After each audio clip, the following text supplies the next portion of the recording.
So, welcome everyone to Temple of the Sacred Woman. I've got a beautiful guest with me today. She's a soul sister. She's an amazing friend of mine. She's a beautiful multimedia artist from New Zealand who's now living in Mexico. And she is a high priestess and a ceremonialist, like I am. We've been in many ceremonies together. And Eliza, I'm so honored to have you here today. So welcome, beloved one. And before we open up the space to talk about the eclipse and the equinox and the energies that are here right now, I'd love to open up the space so that this is a sacred conversation, because I can feel the magical energies that have dropped in right now. Can you? Yes, definitely. My skin's all drizzly. Yeah, we're really excited about sharing this information with you. And if you are here listening to this call, you are meant to be here. I'd like to call on beings of the highest vibration of love and light to be present with us today, to be part of the sacred conversation that Eliza and I are having today about the eclipse and the equinox. Call on our ancestors, the beings that guide us with our journey. Papatuanuku, Pachumamita. And we ask that anything that you would like to share flow through us so that we are conduits for this conversation. Beautiful. Thank you. The space is open. So before I hand it over to Eliza, I want to talk about the astrology for tomorrow, for this eclipse, because it is a momentous one. And there's a couple of dates I'd like to mention where we can mark the times in ceremony to create profound change, not only within ourselves, but within the world around us. So I'm going to be reading from my notes. I had a lovely conversation with a wizard friend of mine who's a friend of Eliza's as well, Barry. He's an extraordinary astrologer. And so what is happening tomorrow morning, New Zealand time, wherever you are in the world at the time of the eclipse, is that the sun in Virgo and the moon in Pisces will be at 29 degrees, which in astrology is known as the anaretic degree or the last degree. It's a very karmic point for any sign to be in the zodiac. And this karmic degree always signifies endings and the standing at the threshold of something new. And of course, with eclipse energies, the energies are amplified and often predestined. And at this point in time, we are asked to integrate the sacred and the practical, the body, the spirit, discipline, and compassion. And it's the threshold moment for spiritual initiation, releasing old cycles and stepping into a more aligned, heart-centered path.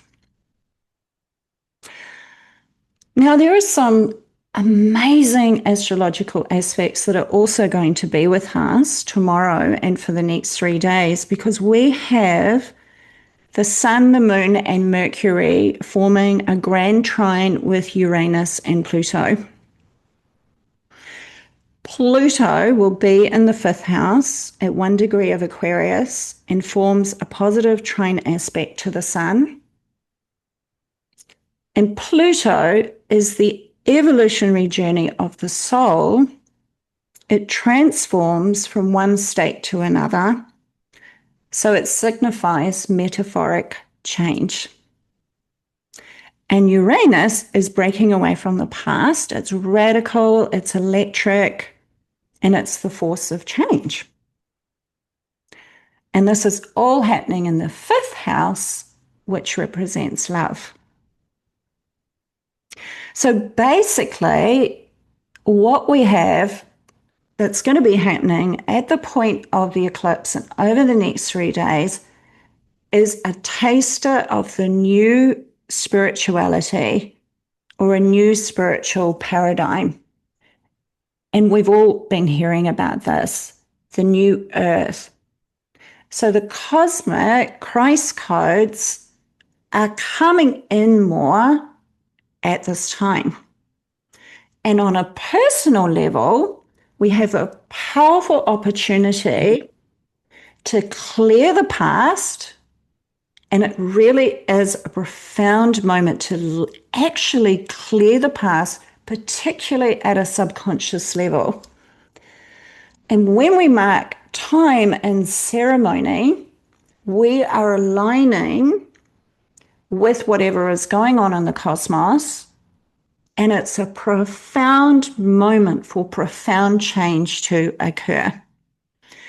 So we can clear out our subconscious mind, release the past, so that a new beginning can come in. Now, towards the end of our chat today, I will recommend ceremony at two particular times. One of them is at the point of the equinox. We mark that time. And the second one is on the 23rd of September in the morning. And I'll talk more about that later in New Zealand time. But that's pretty much the overview of the astrology. It's a very powerful time. And now I'd like to hand it over to Eliza because she is a conduit for elders from the Americas. And I know Eliza well, and I know that she is really on the pulse with what's going on with what the elders are doing over there and the ceremonies that they are involved in. And I will allow her to take the space. Welcome, beloved. Oh my goodness, darling heart. Well, as you know, Tegan, this is such a profoundly special moment. So thank you so much. I'm very moved. Well, everything that Tegan's saying, and I love the way we've got all these different cultures coming in with their interpretations of this very powerful time. So my story is the kind of connector conduit. It starts quite recently, but this story goes back a year. So it's actually a bridge between some very beautiful, powerful San Salvadorian healers and seers, and an equally powerful Maori seer and healer. And that kind of crescendoed into connecting also with some incredible seer healers from Cusco, which is the village beneath Machu Picchu. So I just want you to all feel that energy. So that's Aotearoa connected with San Salvador and Machu Picchu. And this has been happening over the last week, but this is something that will be continued. But the crescendo at the moment, as Tegan says, is over this weekend and, next week partially as well. So what happened was about a year ago, Kathy Priory, she has a very English name, but she's profoundly Maori, sacred woman, and her people could see that the sacred clematis had flowered out of season. This is a year ago. And so the sacred clematis is connected with Matariki. It's because it's star-shaped. So it's connected with I apologize if my pronunciation isn't correct, but as far as I know, it's Huang and Rehua. And they are very powerful stars, and they are the bringers of abundance, and they will tell you what the season will bring. And so that this cosmic connection with this earthly living flower indicated that there was irregularities in the energy field, and because The Maori are very good at looking at matariki, and they can predict almost the next year from the constellations. So it's and also it's a thinning of the veils. It's actually quite funny because, well, not in the funny sense, but we here in Mexico are about to have our matariki, which is the Mhm. sisters, which is the Day of the Dead. So that will happen in October. So we're just coming. So this is kind of like the preparation. And as you know, with the Pleiades, the Seven Sisters, which is what our culture calls them, they are part of the thinning of the veil of the ancestors and the dimensions above. So this is a very incredible time that we have these beings beyond ourselves communicating. They've been communicating all year to Kathy, and she was calling out because she was so worried about, as you all know, the forests and the water in New Zealand, because it's really reaching a tipping point of distress. And she didn't know exactly where she was sending her energy out, but actually, in fact, it was Sununyan and Julio, who are from San Salvador, who were visiting Mexico, who were getting these distress messages. I happened to go to one of their sacred ceremonies, and Sunununya realized that I was from Aotearoa, and she said, "Please, there are Maori calling me. Could you please tell me who they are?" You And know, I was like, just to stop you "Well, there, sweetheart, just for those who don't know, Matariki, of course, yeah, Aotearoa represents New Zealand, yeah, and the Maori are the traditional peoples of New Zealand. And Matariki is the time in New Zealand where Maori had recognized when the Pleiades are rising at the time of the sun, isn't it? yes, exactly. Thank you, Tegan." Yeah. Um, so this is why I also want the viewers to realize that these kind of messages that go out into ether, I think, anybody watching this, as Tegan says, is already on that sort of level. So, don't ever think you're crazy or strange if you start getting something that's pulling at you. And so anyway, with Sunununya, she was being pulled, and she asked me, "Please could you contact somebody who's Maori?" And I was like, "Gosh, I wonder who that is." And then suddenly Kathy started contacting me, because we're a little bit telepathic, Kathy and I, and we just we call each other sisters. And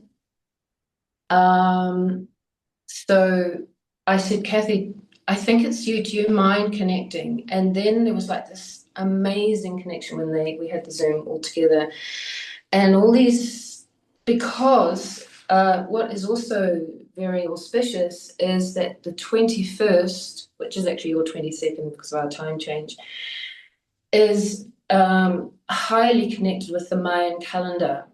And they were perceiving things a year ago as well. I think it was to do with the flowers. So they were like, "Oh my goodness, ding, ding, ding." And so this beautiful connection started, and they said, "Yes, this eclipse," which is what Tegan is talking about, and you can align it with your own astrology. As you can imagine, I think it's Earth crossing the sun, and we won't see it, but you guys will, because I'm here in South America, in Mexico. But we're feeling it. And you are the first to resonate that for us. And that's why we need you. And this is what we all need to understand now, that this is beyond cell phones. This is the transformation that we are creating. So we're on kind of like the dark side, and you're on the light. But as Julio was explaining, he said, so this is, they are the fire. They see themselves as the fire, and they see us more like the water. So we've got the Taniwha, and I didn't realize that Taniwha water travels right out across the Pacific to their shores. Ah, So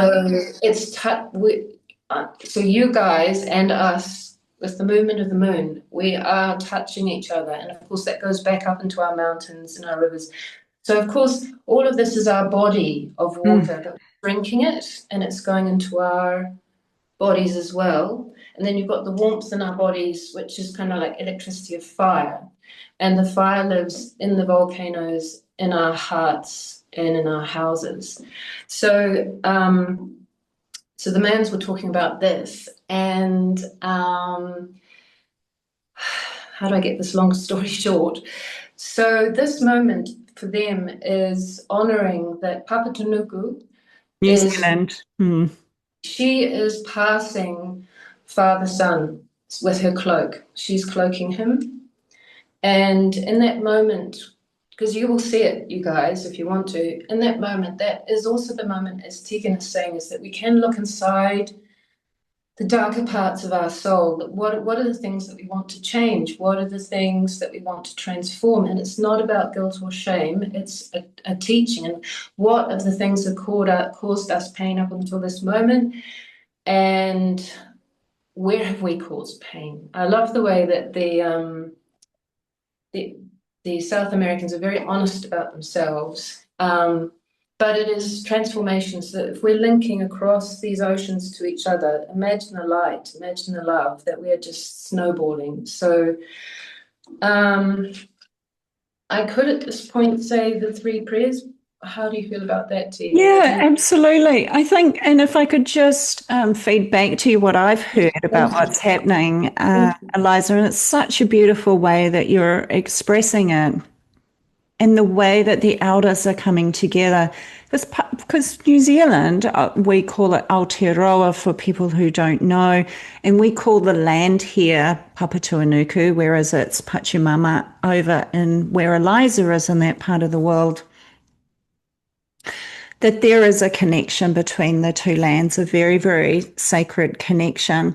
And so what I'm hearing from you is that the connection has been recognized and the elders have come together within that from both lands.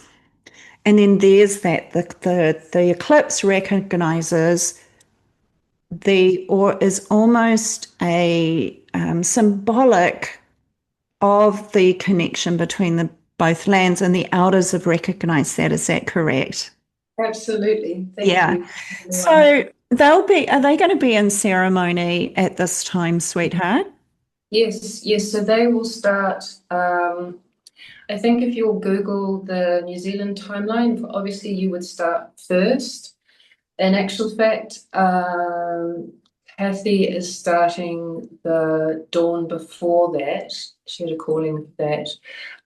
Because we're creating here a pathway that was always there. That's what's really giving us the shivers, because there's this big circular current, and we're realizing that all the Peruvians, Mexicans, and Chileans, and all of them would have so easily traveled through the Pacific, and they actually did swap. This is how the Kumara got to Maori. It actually comes from Peru. There's many other things that we could talk about. There's no time because we're focusing on the spiritual.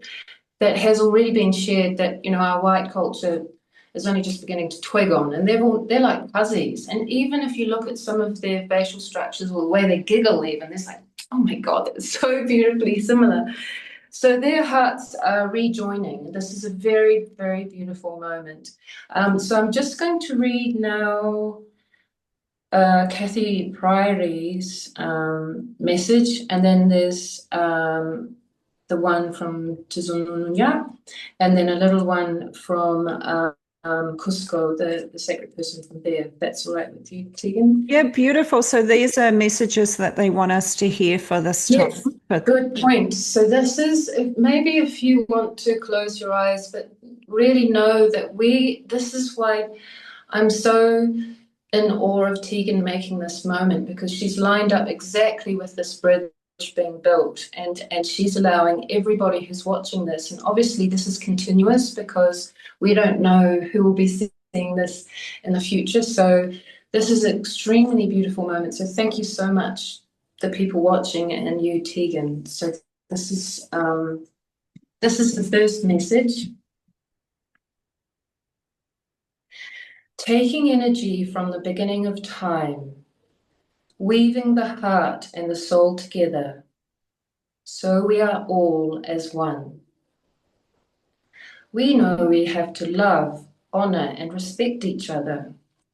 By listening to the land, we will interconnect all vibrations of the earth goddess Papatuanuku and all the way through to the sky god Ranginui. This includes taking the DNA from the stars and interweaving the language of peace and love. Maori are working on the covenant of truth at the moment. And right now, this week, on the covenant of Ranginui, peacefulness. This is particularly Kathy Prairie people. They are weaving, and so are we in this moment, hearts, not minds, to create joy on earth. It's about being equal, and man going back to honoring woman. Lots of love. So that's from Kathy Prairie's people. That's the Māori from Aotearoa. And now this is a combination of Julio and Zonunya. So we're hopping over the Pacific, and we're now going to be on the continent of the Americas, particularly with the San Salvadorians. And I love that because it is a Spanish word and it is a Christian meaning, but here we are, and I think that then the name of where they live really sort of resonates with all of us. So San Salvador is the saviors. So let's just say we're all in that realm. So this is what they are saying. So again, we'll just breathe a bit. So fire says from a quiet voice of the embers, I live in the heart of volcanoes, and I warm your home. The ancestors summon us, and my sister water. She and I combine with our ancestors to hold a ceremony to honor Grandfather Sun and Grandmother Moon. Soon in the land of the Maori, the earth will cover Grandfather Sun with her mantle. The mystery of the Nahual and the Akavel will begin. This eclipse is not concealment, it is an embrace. Union of the inner light with your shadow. Fire warms us, and water flows from the coast of the South Americas to our shores. It is in our rivers and lakes, it is in our veins and our arteries, as it is water in the veins and arteries of the world. So now that is from San Salvador. And then there's a little one from Cusco. And I think you have that connection too, don't you, Tegan? Yeah, absolutely. Oh my God. So now I think all of you should Google Machu Picchu and Cusco. And those that have been, let's really bring in now Machu Picchu, those glorious mountains, these ancient Incan people who did incredible stonemasonry that we still don't understand. They had incredible architectural intelligence and spiritual depth, as all these cultures do. So here's a very simple one that you will remember, Tegan. So I almost laughed. They sent it through like, it's only 2 hours ago. So it's the 3 coca leaves. Oh, beautiful. You know what this is. So just imagine in your hands now, because now we're in Cusco, we have 3 coca leaves, and coca leaves look very like, what's it called that you cook with? Bay leaves. Bay leaves, yeah. Yeah, they kind of, in fact, in New Zealand, if you held 3 bay leaves, that would possibly count. So we honor the coca spirit at this moment. Here she is. And so there's 3, so it's a trinity. So the first one is Jesus, Jesus, and however you interpret that spirit.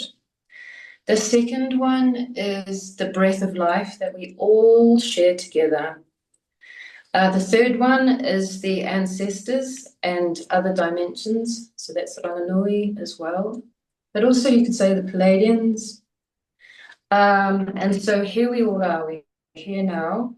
We ask for the harmony on earth. We ask for peace, and we ask for equilibrium. We are all children of Mother Earth. We ask that all villages and children on this earth, and those that are now up in the cosmos, return to harmony and respect of Mother Earth and the laws of the universe. Thank you, thank you, thank you. Wow, so beautiful. Thank you so much for sharing that. And please thank the elders as well for sharing their wisdom and their prayers. It really feels like a pivotal moment. And I know we've had many of them with different astrological alignments, but this one particularly, and as Barry said to me last night, this is a stepping into this new spiritual paradigm. And it feels very profound to me. Mm. Is there anything else you'd like to share from your perspective? I have one little short story if you have time. Just going back to our origins that are probably more Nordic. I remember this beautiful story that my mother read, and it was, I think it's from Finland or Norway, and it was about how they believe in two heavens. And I think, what do you mean, two heavens? And so it's really about there's this mid heaven where you're actually on Earth, but everything has changed to something slightly better and easier and more amazing, but you still deal with challenges that are quite dark, the dark and the light. That's the point of being on Earth. So I'll say this as quickly as I can. So there's these two little boys. One's a lot littler and much more fragile, and is not able to walk. And so it's pretty obvious he won't live very long, but his more vigorous brother comes and tells him stories of life and everything. And so you're reading the story, and then suddenly they both die, and it's quite a shock. But they arrive back on Earth where the little brother is running and laughing and he's joyous and he's happy. And the older brother, they can have fun together. But then there's still these big challenges. But everything's a bit more vibrant and stronger, and there's all these more opportunities. And there's a whole story, and that's all I wanted to say. But honestly, Tegan, now that I'm here up in the mountains, I think I'm in Nangiala. There's Nangiala and Nangilima. Nangilima is like the heaven where everything's whatever it is, the bright lights and everything. And everything is so vibrant and beautiful. So I think people think the new earth is going to be extraordinarily different. And all I can say is I have a feeling it's the same, but your strengths come through your voice, like you're allowing me to speak. Mm-hmm. Um, in this environment, we open up to each other. We become our vibrations with across the world to each other. Our hearts communicate very easily, very beautifully, and we can start to shift the shit. But the Yeah. shit is still there, but maybe it just becomes less important. So personally, I don't think we have enormous physical changes and everything becomes absolutely fluorescent. But I'd have to say, being in Mexico, it's very vibrant. It's very full of music, inescapably joyous. And they deal with death. They deal with the dark. Mm-hmm. Yeah, beautiful. Well, I think too that part of this new paradigm is doing more ceremony. I think Yes. ceremony is so critical because for thousands, probably millions of years, our ancestors participated in ceremony.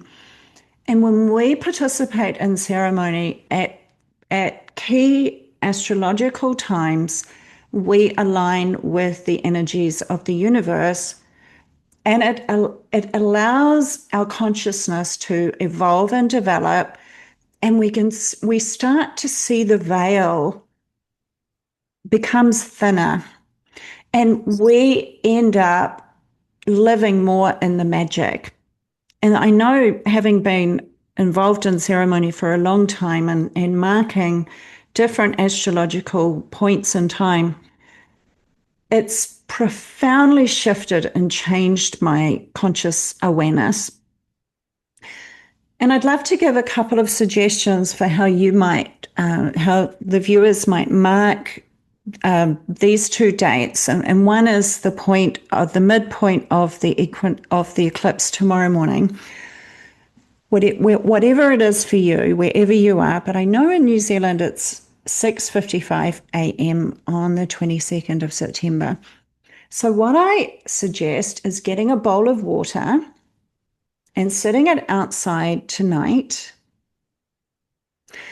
and putting something underneath it. So either a photo of a heart, or maybe writing divine love on a piece of paper and putting that underneath it. I work with Lalita Tripura Sundari, who is the goddess of erotic love, and she is constantly creating form through her love for the divine. And so I use this photo and I put that underneath the water. And the water takes on the energy of whatever you put underneath it. And make sure it's filtered water. And then at the point of the eclipse, which we're also at dawn, we go into a magical space that opens up in the universe called the Part of Fortune. And if you think about the Ace of Cups, it represents the Part of Fortune. It is like the time of the Holy Grail, and it opens up for an 8-minute window. And in that time, and I'll pop a video that I did about the Part of Fortune so you can look into it, and I will put an invocation there for you. I'll attach it to this video. You can have the intention that everything that's limiting you within your subconscious mind is released.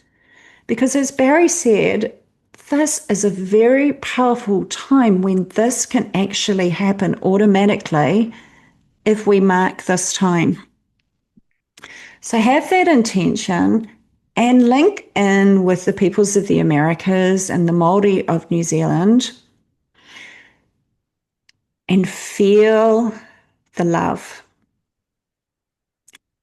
And I recommend also doing this at another pivotal time on the 23rd of September. For us, it's Tuesday the 23rd here in New Zealand at dawn, because this is where this trine is so powerful, and we're in that trine where Pluto is in the 5th house at 1 degree of Aquarius, in the house of love.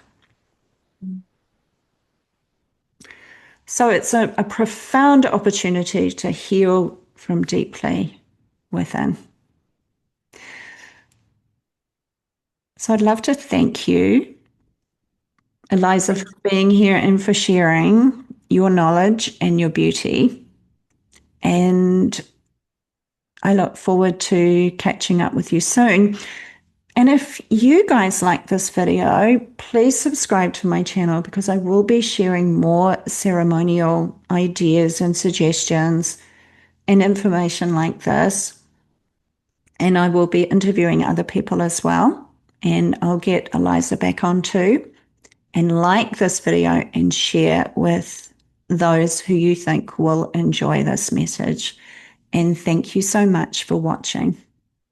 Namaste.